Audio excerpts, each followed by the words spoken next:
Bem, meus irmãos e irmãs, estamos reunidos mais uma vez no meu canal do YouTube, a Hora do Macabeus. Desde já e como sempre agradecendo a todos aqueles que participam do meu canal, contribuem com o meu canal, divulgam o meu canal e os demais canais católicos. Continue a divulgação principalmente nas paróquias. Se inscreva no canal, aperta no sininho, dê o like no vídeo, compartilhe os vídeos. É importante fazer o combo todo, porque o YouTube não ajuda os canais católicos. O link do meu Apoia-se está aqui na descrição do vídeo. Quem tiver dificuldades com Apoia-se tem a opção do PayPal. E tem também a opção do clube de membros do canal. Lá tem 3 opções, desde R$ 1,99 até R$ 7,99. Escolha uma e seja feliz, todos terão seus benefícios. E agora, quem não quiser participar ali do clube de membros e também do Apoia-se, aquela contribuição mensal, tem o QR Code aqui do lado do QR Code. No QR Code é uma doação apenas de R$5. Se você acha que esse vídeo valeu cincão, mira o celular no QR Code e faz uma doação pelo Pix para o canal, R$5, tá? E se você não quiser ali nem participar do Apoia-se, nem do clube de membros e não tem como fazer uma doação para o canal, dê o like no vídeo, já ajuda bastante, gente. Apenas dê o like no vídeo já contribui bastante com o canal, tá?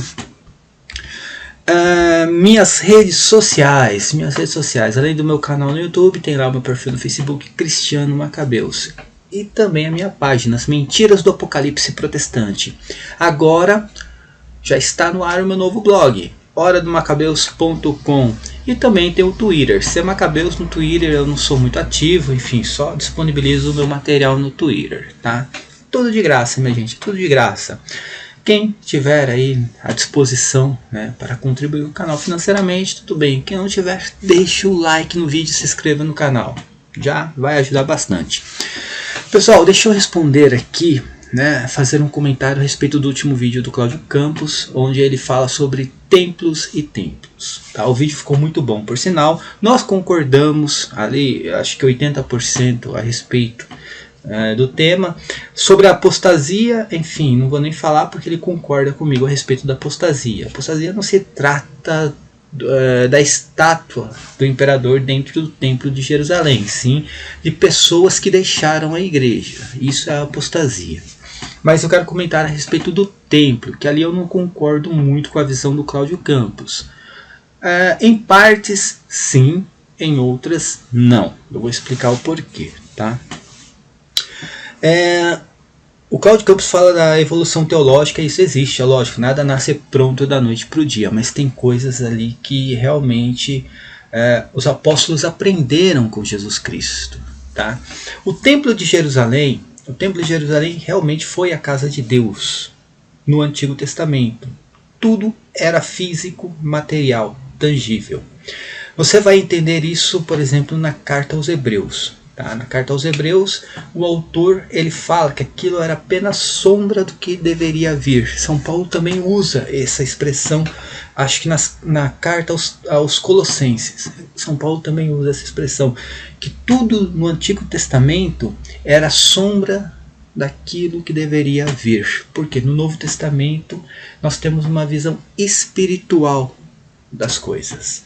Tá?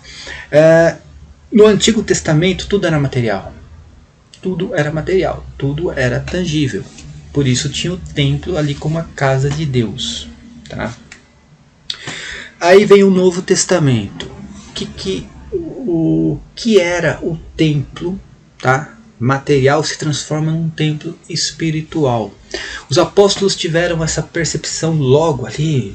Não, lógico que teve uma evolução teológica nisso também.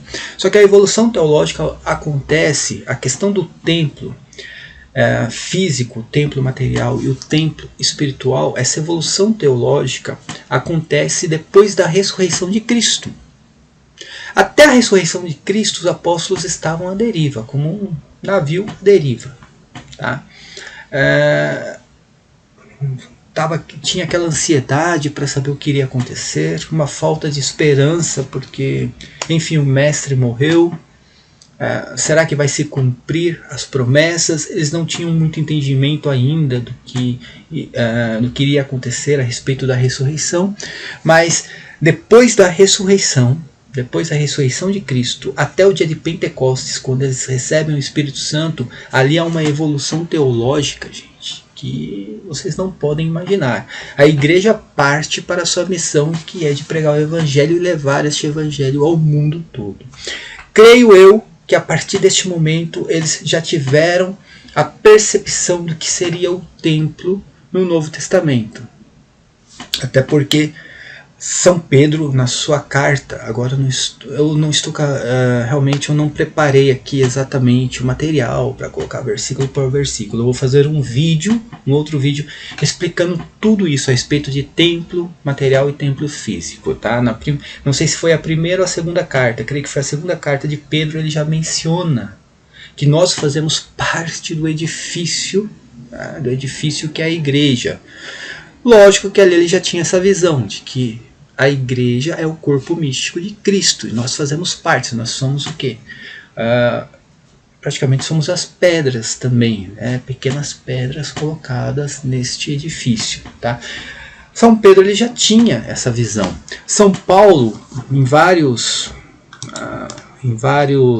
textos, em Colossenses principalmente, a carta aos Efésios, a carta também à comunidade de Corinto, aos Coríntios, ele menciona que o templo é o corpo místico de Cristo, que é a igreja. Então São Paulo tinha essa visão também. Quando ele teve essa visão, quando aconteceu essa evolução teológica, isso só pode ter sido antes da destruição do templo, porque Paulo foi martirizado antes da destruição do templo. São Pedro também, essa evolução teológica a respeito do templo só pode ter acontecido antes da destruição do templo. Tá? Aí vai entrar um pouco a divergência que eu tenho a respeito do templo, né? Essa divergência que eu tenho com o Cláudio Campos. O Cláudio Campos ele acredita que até a destruição do templo, os apóstolos veneravam esse templo de Jerusalém como a casa de Deus, sendo o templo de Deus, mesmo acreditando num templo espiritual. Eu desacredito nisso. Eu acredito que depois da ressurreição de Cristo, eles tiveram a percepção do templo espiritual e aquilo que eles veneravam como casa de Deus, tá, passou a ser apenas uma construção faraônica. Vamos entender uma coisa: templo é uma coisa, santuário é outra. Tá? É lógico que tudo faz parte do mesmo contexto, templo e santuário, mas o templo é a parte de dentro e a parte de fora do santuário. No caso do templo de Herodes era uma obra faraônica, tinha o santuário no meio e o templo inteiro, aquilo era imenso, gente. Aquilo era imenso. Um dia eu vou fazer um vídeo também só explicando o que tinha em cada local ali, é uma coisa fora do comum, tá? E dentro do templo tem um santuário. Dentro do templo tem um santuário, que ali é onde entravam, onde ficavam, né, os sacerdotes, e tem também o local onde ficava a Arca da Aliança, que já não existia mais, mas o ritual ainda continuava, tá? Esse local no santuário, não é o templo. O lado de fora do templo tinha um altar onde era feito o sacrifício. Depois o sangue do sacrifício era levado para dentro do santuário. Existiam dois locais ali no templo. O primeiro era o lugar santo e depois o lugar santo dos santos, onde ficava a Arca da Aliança. O lugar santo era o local dos sacerdotes, né? E o santo dos santos, o local da Arca da Aliança, ali era dividido por um véu. Apenas o sumo sacerdote uma vez por ano entrava naquele local, tá? Enfim, isso aí é uma questão aí que não vai entrar no tema agora, né? Eu quero que vocês tenham essa percepção na cabeça de vocês do que era o templo. E ali tinha o local santo e o santo dos santos, tá? Então vamos lá, minha gente. Eu vou só aqui comentar rapidamente a respeito disso. Ao meu ver, os apóstolos não tinham mais essa veneração do templo como casa de Deus. Eles se encontravam no templo? Sim, se encontravam porque era um local de encontro. Era normal. Jesus Cristo também ia à sinagoga. E não quer dizer que ele tinha a sinagoga como casa de Deus, como um local que seria talvez um local para a igreja. Não, tanto que ele era contra aquela visão farisaica de tudo aquilo, tá? Mas ele ia à sinagoga. Os apóstolos iam ao templo? Iam ao templo, tá? Porque ali era um local de encontro. Fazia ali a oração? Fazia. No templo? Fazia. Claro que se fazia. A Igreja Católica possui seus templos? Sim, são os locais ali para a oração, tá? Mas o entendimento de templo de Deus no cristianismo é o corpo místico de Cristo, é algo espiritual, gente. Tá? É independentemente do que seja um santuário. O santuário é o local onde nós nos encontramos para realizar a missa. Tá? Bem, não vou entrar nessa polêmica agora. A questão aqui é o templo de Jerusalém. Eles se encontravam no templo? Se encontravam. Presta atenção que um dos versos que o Cláudio Campos citou é Atos dos Apóstolos no capítulo 2, onde mostra que os apóstolos se encontravam no templo. Só que a fração dos pães eles faziam nas casas. Não faziam no templo. Sinal de que o templo já não era mais aquilo. Tá? Porque se fosse, os apóstolos iriam fazer a fração dos pães, que é a Eucaristia, gente. A Eucaristia dentro do templo seria uma exigência, segundo a lei. Então eu não concordo com esse tipo de veneração do templo. Tá? Estava lá o templo, as autoridades judaicas se encontravam no templo, muitas pessoas ainda iam ao templo, tá? E principalmente os judeus, era lógico, era um local propício à pregação do evangelho. Era o templo ali, vou pregar o evangelho onde os judeus se encontram. Tá? Então tinha um motivo para isso, tá? Tinha um motivo para isso. O Cláudio ele falou ali que, citando o Evangelho de São Mateus, que Jesus Cristo tinha o templo como casa de Deus. Tá? Lógico que tinha como casa de Deus, porque ele foi construído como casa de Deus no Antigo Testamento. Então, lógico que Cristo tinha um zelo por aquilo.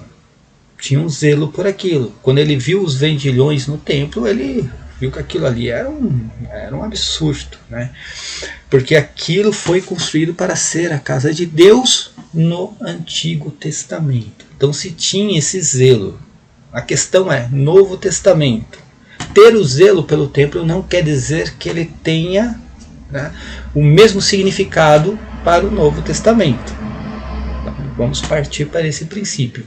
Os apóstolos eles faziam ali a Eucaristia nas casas, não no templo.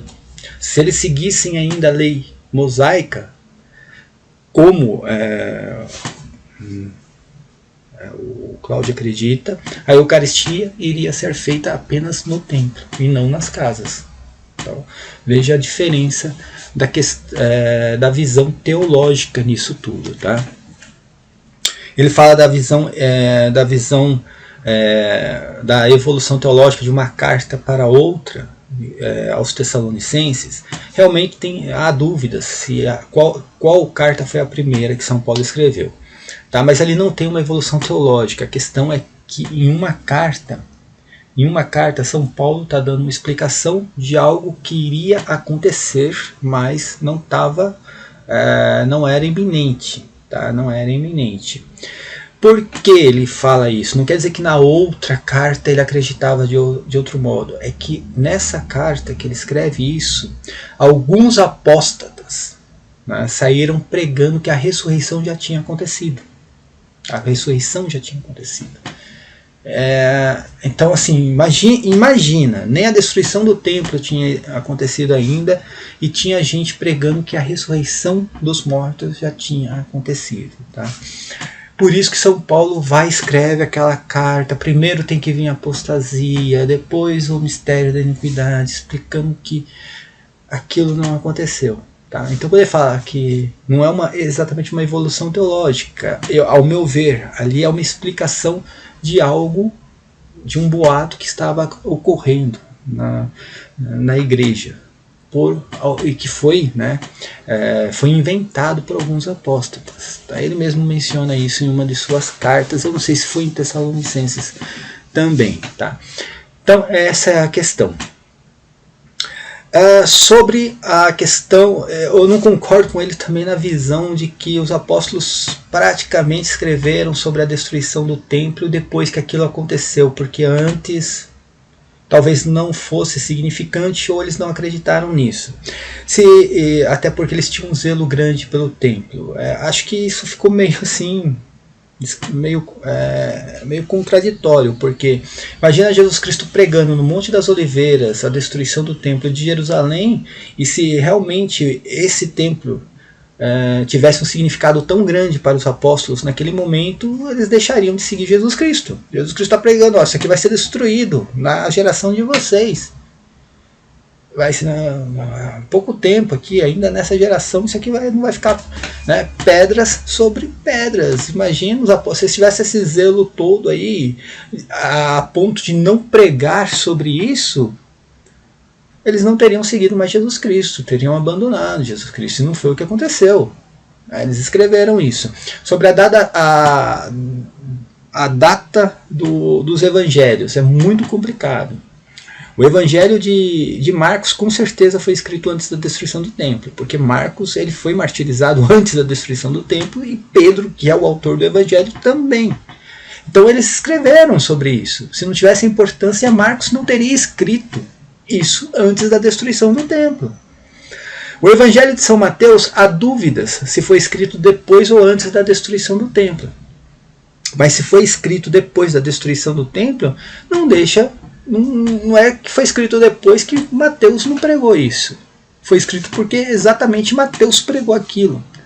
Agora, o Evangelho de São Lucas, eu acreditava realmente que tinha sido escrito depois da destruição do templo, e não foi. O Evangelho de Lucas é uma carta de defesa ao apóstolo Paulo. Tanto que ele envia essa carta como um advogado de defesa de Paulo ao excelentíssimo Teófilo. Acho que é Teófilo, isso, gente. Eu não vou pegar a Bíblia agora para ficar procurando isso, tá?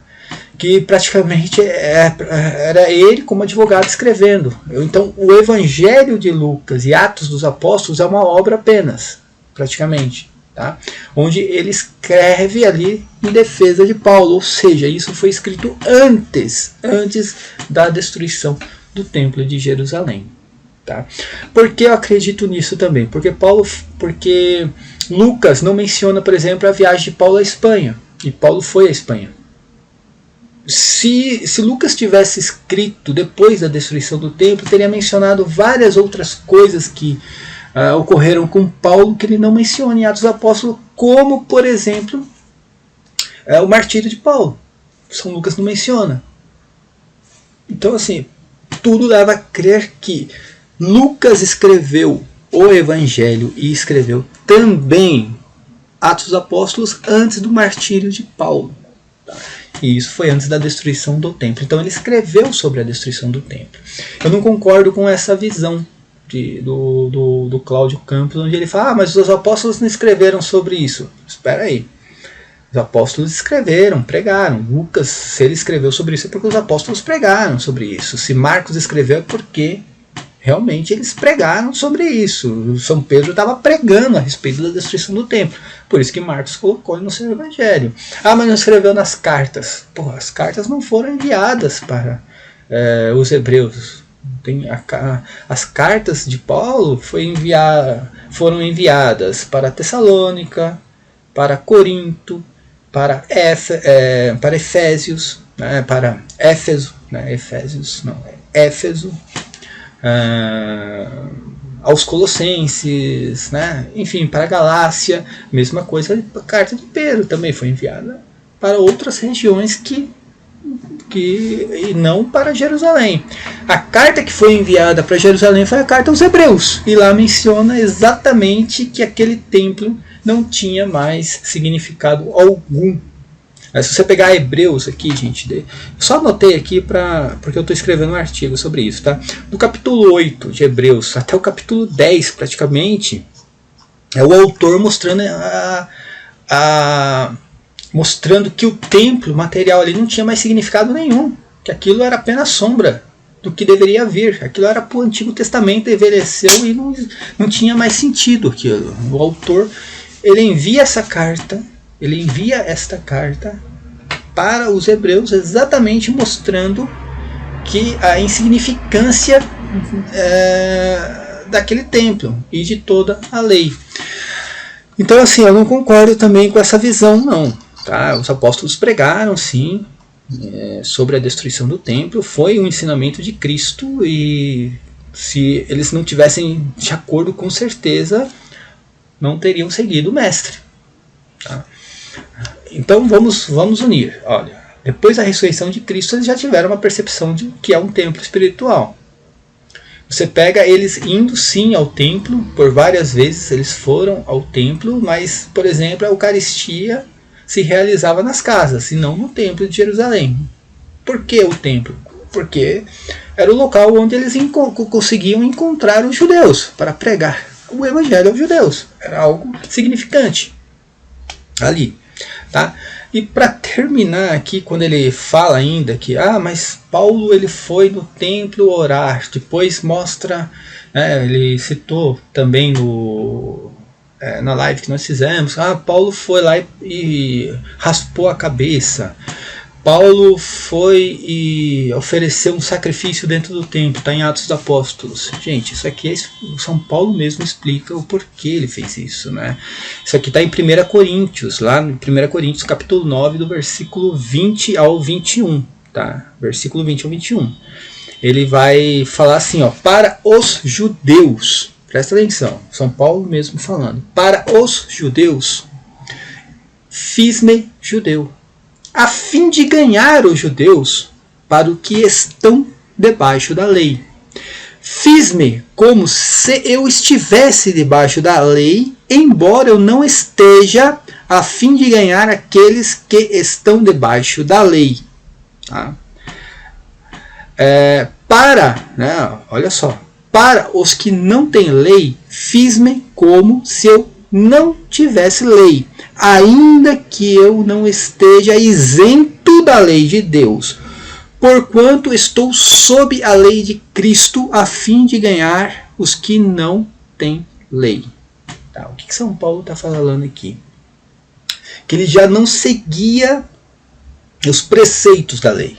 Ele já não seguia os preceitos da lei. A lei que ele seguia agora era a lei de Cristo. Tá? A lei de Deus para ele é o quê? A lei de Cristo. Ele estava sob a lei de Cristo, debaixo da lei de Cristo. Para os judeus, ele se fazia judeu, como se estivesse ainda debaixo da lei para ganhar os judeus. Tá? Aí tem um sentido dúbio de ganhar os judeus, tá? E ainda ele fala, né? Ele fala assim, fiz-me como se eu estivesse debaixo da lei, embora não esteja. Embora não esteja. Ele mesmo fala, eu não estou mais sob debaixo da lei. Então, quando São Paulo ele vai ao templo, e, por exemplo, raspa a cabeça, né? Ali era o voto, né, de consagração, se eu não estou enganado. Tá? Ele fazia isso para ganhar os judeus. No caso de Atos dos Apóstolos, no capítulo 21, capítulo 22, quando São Paulo vai ao templo, também paga a promessa, ele acaba prestando sim ali um sacrifício a Deus. O próprio texto diz que ele foi aconselhado a fazer isso da parte da igreja, ele recebeu esse conselho, vai lá e faça, né, como se tudo ali, o ritual, faça todo o ritual, porque São Paulo estava sendo perseguido, e a igreja, imagina ele chegar lá em Jerusalém, ele já estava sendo perseguido, recebendo ameaças de morte da parte dos judeus, e chega lá já pregando o Novo Testamento, agora eu não estou debaixo da lei. A própria igreja, que já estava sendo perseguida, iria receber uma perseguição maior. Então, aquilo não foi porque Paulo acreditava naquilo, porque Paulo estava debaixo da lei. É porque, para os judeus, ele se fazia judeu. Para os judeus, ele se fazia judeu. Tá?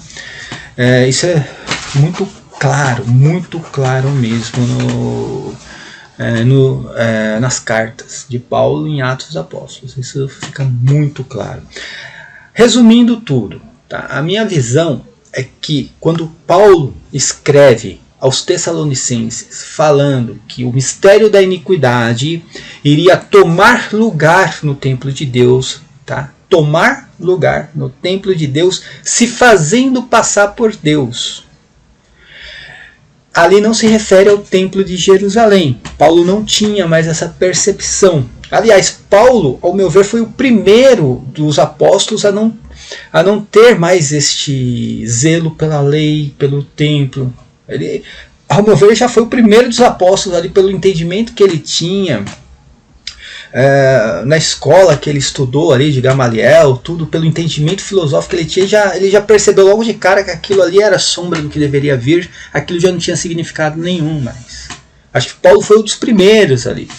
Tá?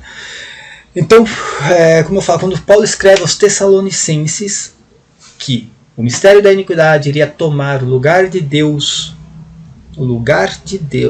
iria tomar o lugar no templo de Deus, se fazendo passar por Deus, ele não se referia ao templo de Jerusalém, se referia ao templo, o corpo de Cristo. Tá? Era o templo no Novo Testamento, é o templo espiritual. Como que o imperador iria tomar o lugar no corpo de Cristo? Isso é espiritual, porque Cristo é o único Deus entre os homens. Cristo é o único Deus entre os homens. Tá? É o único que se encarnou, viveu entre os homens, morreu, ressuscitou com o seu corpo glorioso. E o seu corpo místico é o templo para os fiéis. Tá? Jesus Cristo é o único. Quando aparece um cidadão, seja o imperador ou Simão o mago, se fazendo passar por Deus, dizendo eu sou Deus, é porque ele está querendo tomar lugar neste templo. Ele está querendo tomar o lugar neste templo que é o corpo místico de Cristo. Se fazendo passar por Deus, automaticamente ele tenta tomar o lugar neste corpo místico. Fazendo o corpo dele, fazendo com que o corpo dele tente tomar o lugar do corpo místico de Cristo. Isso é o Novo Testamento. A gente tem que ter essa visão que ali é Novo Testamento. Tá? Mas enfim, essa é a minha visão. Então, assim, o que nós não concordamos é porque, né, ao meu ver, Cláudio Campos ainda pensa, né, ele pensa que, nesse caso, o templo mencionado ali na carta de Paulo aos Tessalonicenses é o templo de Jerusalém. Seria o templo de Jerusalém, tomar lugar naquele templo de Jerusalém, que não faz sentido nenhum, ao meu ver, porque em todos os textos fala que, se pegar a carta aos Hebreus, meu Deus, vai falar que Cristo entrou de uma vez por todas no santuário maior, melhor, não feito por mãos humanas. Né? Esse negócio de o templo de Deus não é feito por mãos humanas, isso está na Bíblia Sagrada, desde os Evangelhos, passa pelas cartas de Paulo, passa pelas cartas católicas, vai até a carta aos Hebreus, mencionando o templo de Deus não é feito por mãos humanas. O templo de Deus não é feito por mãos humanas. Em Hebreus, se você ler aquela carta, você vai ter uma percepção daquilo que os apóstolos acreditavam a respeito do templo de Jerusalém e o templo espiritual, o corpo místico de Cristo. Você vai ter uma percepção total daquilo. Onde ele fala que Cristo é um sacerdote maior do que o sacerdócio levítico. Ele entrou de uma vez por todas num santuário não feito por mãos humanas, um santuário espiritual, sem mácula, porque aquele santuário tinha mácula. No santuário do templo de Jerusalém tinha mácula ali dentro. O de Cristo não tinha, era sem mácula nenhuma. Então, e Apocalipse termina Apocalipse dizendo, por exemplo, na Nova Jerusalém eu não vi templo nenhum. Eu não vi templo nenhum na Nova Jerusalém. Depois ele faz um trocadilho ali, porque Deus é o próprio templo, assim como o Cordeiro. Então no Novo Testamento eu vejo desde os Evangelhos até Apocalipse a visão apostólica. Desde os Evangelhos até Apocalipse você vai ver essa menção de que o templo de Deus é o corpo místico de Cristo, não é um templo feito por mãos humanas. Quando São Paulo escreve a carta aos Tessalonicenses, eu não consigo ver ali São Paulo falando do templo de Jerusalém, como pregam os protestantes. Tá? Os protestantes pregam isso, né? Não estou falando que o Cláudio Campos é protestante, gente. Não, é que o protestante ele prega algo material mesmo.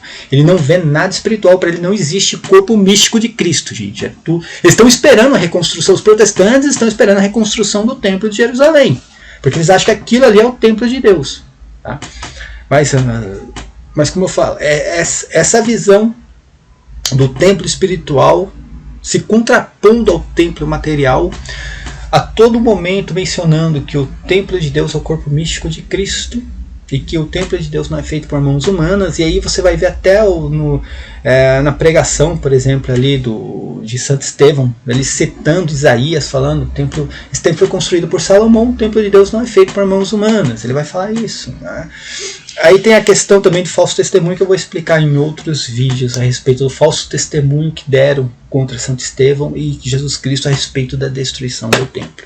Tá, gente? Então eu só fiz esse vídeo aqui dando um parecer ao vídeo do Cláudio Campos, mostrando a nossa divergência só a questão do templo, que ele acha que é o templo de Jerusalém. Eu acho que não, o templo é Jesus Cristo, e ali está falando do imperador romano. O imperador romano, quando ele se intitula, né, Augusto, dizendo que ele é Deus entre os homens, ele tenta tomar lugar no templo de Deus, que é o corpo místico de Cristo.